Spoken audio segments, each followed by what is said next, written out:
Hi, and welcome to 15 Minutes of Fame from the home offices here in Edmonton, Alberta. I'm Jeffrey Driscoll. And I'm Jim Kerr. Well, another big week in the NHL here, Kersey, including some interesting stuff involving the Edmonton Oilers. First off, the team introduced, or I guess reintroduced as the case may be, Ryan Smyth to the media. What sort of things did he have to say? Him. Yeah, that guy. Long hair, mullet, likes to cry a lot. That guy. Right. No, he was talking about mentoring and how when he came in, there was the Luke Richardsons, the Dougie Waits, the Buckies, right, that helped him out. And he said if he can help some of these, because obviously the Oilers have a couple of young guys, one or two, or yes, 3 or 4 or 5 or 6.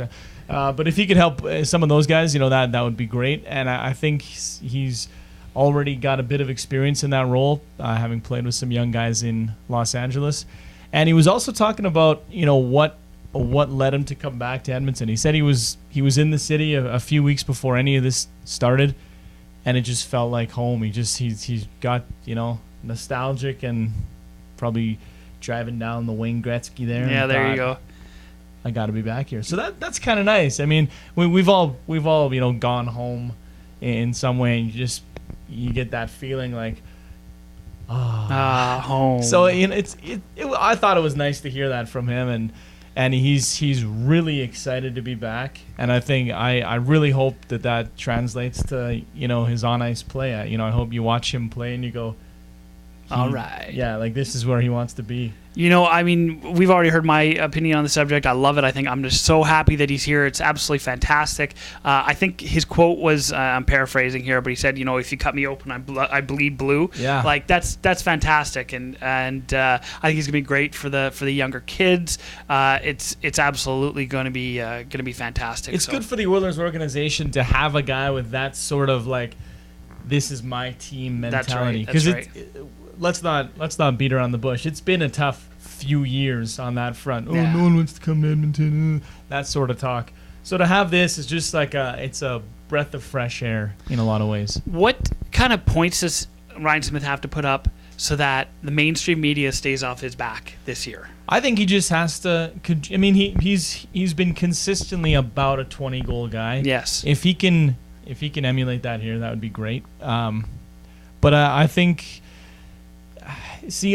I think his biggest value is going to be off the ice. I agree completely. I'm just worried that the media is going to get all over him. And I think that if he continues, I don't think it's as much about points. I think if he plays because when he was a part of the Edmonton Oilers, and even when he's played elsewhere, the main thing that people notice about him is the way he the heart, banging and crashing in front of the net, and the gritty way he plays. If he's playing that way, the points will come, and if for whatever reason they don't, no one's gonna be able to fault him and say oh well, he's not trying. Yeah. As long as he's leading by example on the ice, I think that's what they're looking for. And that's fantastic. So the trade that the Oilers did with the Los Angeles Kings sent Colin Fraser there. Why is the Kings GM Dean Lombardi taking legal action? Well, yeah, he's looking into it. He says that when the LA doctors took a look at Colin Fraser, who he was led to believe was days away from being cleared to play from a foot injury. He says the LA King doctors, and this is a report from the LA Times, there was still a fracture. Yeah. There was a cyst. Yeah, that was new. Sounds lovely. Yeah. And some type of blood disorder. They say he'll need surgery and 4 months of rehab. Oof. So he is mad. He said he would rather invest his money in Bertie Madoff than in Edmonton's word. Oh man! Just knife-like words there from Lombardi. But I'd like to know a little more about what's going on here. I'd like to know a little bit more too. But you combine this with the fact that the Oilers can never trade with let's say Brian Burke in Toronto, and the amount of weight that Brian Burke holds in the NHL. We're gonna start running out of trading partners. It can't just be us and Columbus for the rest of the mankind. Yeah, here. and it's too bad that with the good of Ryan Smyth coming back, we've also got this other thing. Well, because they wanted to trade Brûlé too, and the Brûlé trade was basically done in principle till they realized that he was injured too. It's just and they had planned on buying him out. Yeah. And I think there's some rules about buying out an injured player. So they thought, okay, we'll take Fraser. But I've heard other people say, well, why is he doing this in the media? Why isn't he doing it with the league? So I don't know. I don't know what's happening here, but it's probably a bit of unneeded controversy for the Edmonton Oilers. No, exactly. At a time like this. Moving on, a lot of players have found new homes so far since the NHL free agency started. The latest being Thomas Kaberle. He headed to Carolina with a pretty good deal, too, I thought, for Thomas Kaberle. Yeah, he didn't get a raise or anything. No, but... And he went from a Cup winner to Carolina Hurricanes. Yes, but he also did nothing, in Boston that whole time. But that maybe shows you that he's not the... Exactly. Was he overhyped because he was in Toronto? I think he was definitely overhyped because he was in Toronto. Who's left here, Jim? We got coming off of injuries. We got like a Chris Drury or a Mike Comrie, Vinny Prospal or Ray Emery. What do you think? There's some good forwards there. You know, I like Prospal out of that group. He was all these guys played fewer than 30 games last year. Right. I'm interested to see about Chris Drury because he's gone like this the past few years. This last one was mainly due to injury, but I don't know. Does Mike Comrie still have some game? I think he's probably of those three forwards. I think he's probably the third. Yeah. I think Prospel's still. He's probably the best one of those three. Ray Emery's an interesting one. Very interesting. He came off that hip injury. Yeah. And he played pretty good to round out the regular season. Really well. 7-2 to finish the regular season. He was quite good in the playoffs. I'm kind of surprised no one's given him a shout yet. Maybe there's something in the works. I don't know, but I think if there's, I know there are teams looking for goaltenders. Yeah, that's right. Especially for backup goaltenders. I mean, they're looking. Yeah, so. or a 1A, 1B kind of setup. That's right. There's some older forwards on the docket as well, including my absolute favorite, Alexei Kovalev. Yeah, I wonder about him too because there's a crop of guys in their mid to late 30s who are all putting up around 30, 40 points a season, which I mean it's not bad. No, Kovalev, there's no questioning the disgusting amount of skill the guy has. Yes, when he wants to play. That's the one. That's right. Sergei Samsonov, 40 points last year. Yeah. Former Oiler. The ex-Oiler, not a bad player. He's another guy who's, he turns it on, and when he's good, he's good. When he's not so good, you don't really notice he's there. There's other guys. Antti Miettinen. Yeah. He a steady kind of maybe top six or, second, third line forward. So, I mean, there's still some interesting people out there, especially for older forwards. How about on the defenseman side there, Jim? Kind of surprised Brian McCabe hasn't found a spot no kidding. Yet. He's a good he's good on the power play. Anyways. If we didn't have to pay, if the asking price was under $2 million for a 1-year deal, that's definitely... The longer it goes... Yeah, right? That's somebody I think the Oilers should look at for firming up that defensive core. Ruslan Salay's a bit older. I think he's 38. Yeah. But he averaged almost 18 minutes a game with the Wings last season. He's a shot-blocking, hard-hitting defenseman. Yeah, absolutely. And how about goaltenders that are out there? I mean, Marty Turco, the best puck-playing goaltender outside of Marty Brodeur I've ever seen.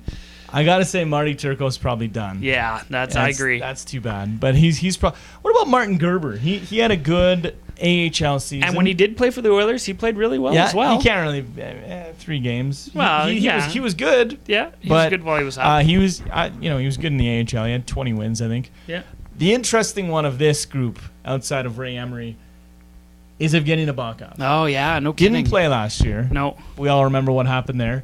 But do you take a jump at him? I really don't know. Yeah, maybe. I don't know. No one has yet? No one has yet, exactly. We're going to move on to the CFL here. The Edmonton Eskimos are off to their first 2-0 start to a season since 2005. The defense has given up 15 points in the last fourth quarter on the offense. And oh, come on, Jeff. And the offense is rolling along nicely. I am so excited. I am so excited. Winning streak. What did you think so far? I mean, the game back on Saturday was absolutely fantastic in the rain and the lightning. Yeah. And it was absolutely amazing. Ricky Ray is on right now at his Stamps. And Stamps is amazing. Yeah, and Ray's got 3-4 good receivers that are all making catches. You get the drops here and there, but it's nothing like last year. Nothing like last year. They couldn't catch a ball to save their lives.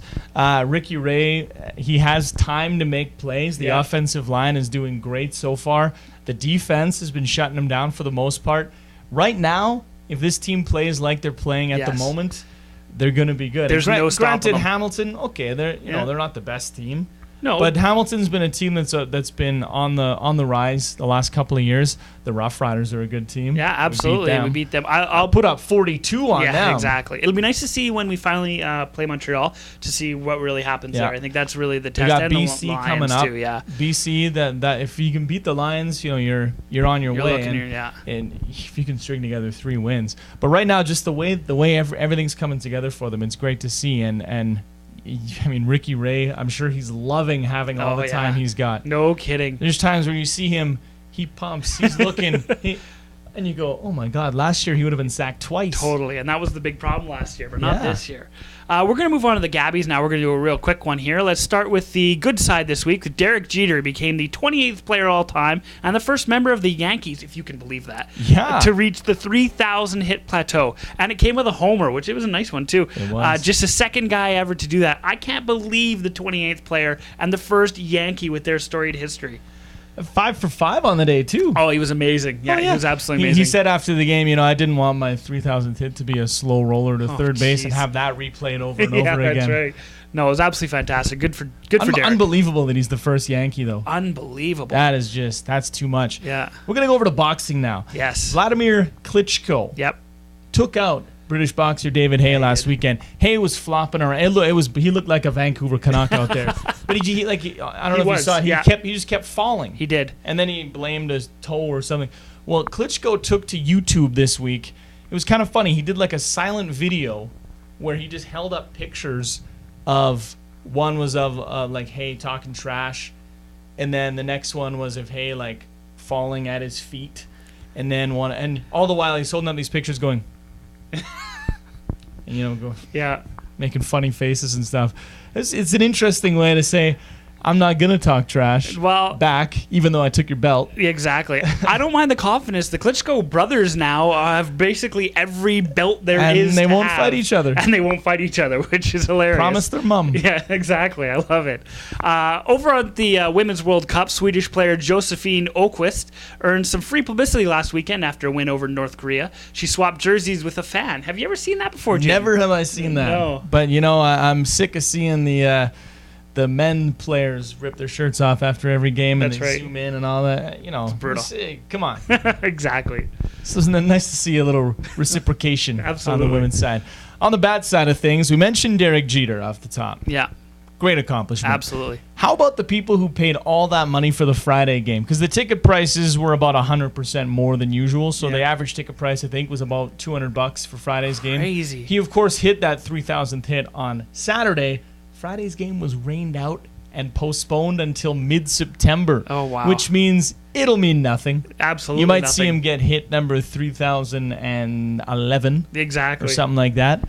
But, well, he'd have to slow down a bit. I was just gonna say, if he keeps hitting 5 for 5, it's going to, He's only done that 2 other times in his career. Oh, really? So, there's been all kinds of little facts thrown around about it. But all these people that paid, couple $100 more than what the seat's worth. Now there's just kind of a nothing game, and I suppose that's the risk you take. That's the risk you take, and they're all New Yorkers. They got lots of money, so who cares, right? Tiger Woods pulls out of another major tournament. This time, the British Open, as his descent down the world rankings continues. He says he's also questionable for the PGA Championship next month with a sore knee. Are we ever going to see him in top form, or are we ever going to see him, shoot a game of golf ever? Well, he'll probably be back. I hope so. But I don't know if he's going to be back like he was. It's amazing to think that at one time the guy was invincible. Completely invincible. And now, and granted it's his knee problems, but I'm sure there's other issues. I think he's not the same person. No. It was let's face it, a traumatic, life-changing kind of deal there for him. But I don't know. I think that's it. That's the end. Yeah, exactly. And our final bad. Yep.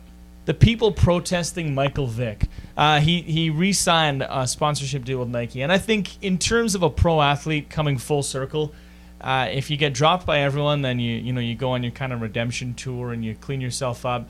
When you get re-signed by Nike, you're probably back. Yeah.